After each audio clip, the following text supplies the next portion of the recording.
taageerayaasha madaxweyne Donald Trump uu ku leeyahay guud ahaan Yurub iyo Norway ayaa laga dareemayaa hoos u dhac aad u baaxad weyn kadib markii uu sii xumaaday calaaqaadka Mareykanka iyo Yurub oo la sheegay in uu hoos u sii dhacayo 2024 doorashadii Donald Trump kadib ayaa lagu soo waramayaa in dadka da'yarta ah ee reer Norway in ka badan 53%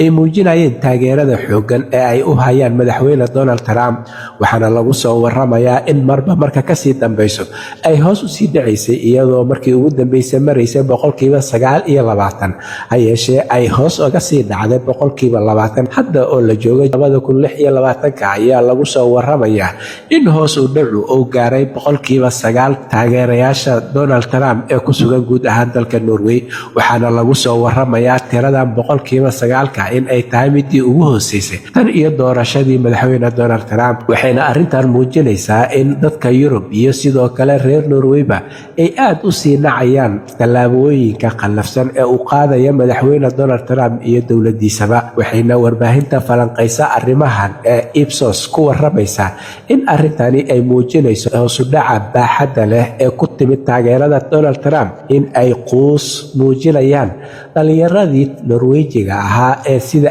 aadka ah oo la jalbaysnaa ficilada Donald Trump iyo in uu ku soo laabto kursiga madaxtinimada dalkaasi Mareykanka waxa uuna sheegayaa khabiir sare oo ka tirsan hay'adan qiimayntan samaysay oo lagu magacaabo Lars Erik in arrintani muujinayso dhibaato baaxad weyn iyo xiriir hoos u sii dhacayo oo dhex marayo shacabka Norway iyo Mareykanka wuxuu sheegay arrintan in ay ku kalifayso reer Yurub guud ahaan in ay ka fiirsadaan xiriirka kala dhaxeeya Mareykanka iyo madaxweyne Donald Trump iyaguna ay qaadaan tallaabooyin la mid ah kuwa uu qaadayo maadaama aysan jirin wax uu xeerinayo iyo wax uu ka tagayo marka la eego ficilada qallafsan ee uu ku dhaqaaqayo madaxweyne Donald Trump xiriirka Yurub iyo Mareykanka ayaa hoos u sii dhacaya marba marka ka dambayso iyadoo taageero aad u baaxad weyn uu ku lahaa dalka Norway markii la dooranayay ayay haddana tani waxa ay muujinaysaa in ay aad hoos ugu sii dhacday iyadoo gaartay heerkii ugu hooseysay oo ah 9% in uu ku haysto taageerayaal gudaha dalka Norway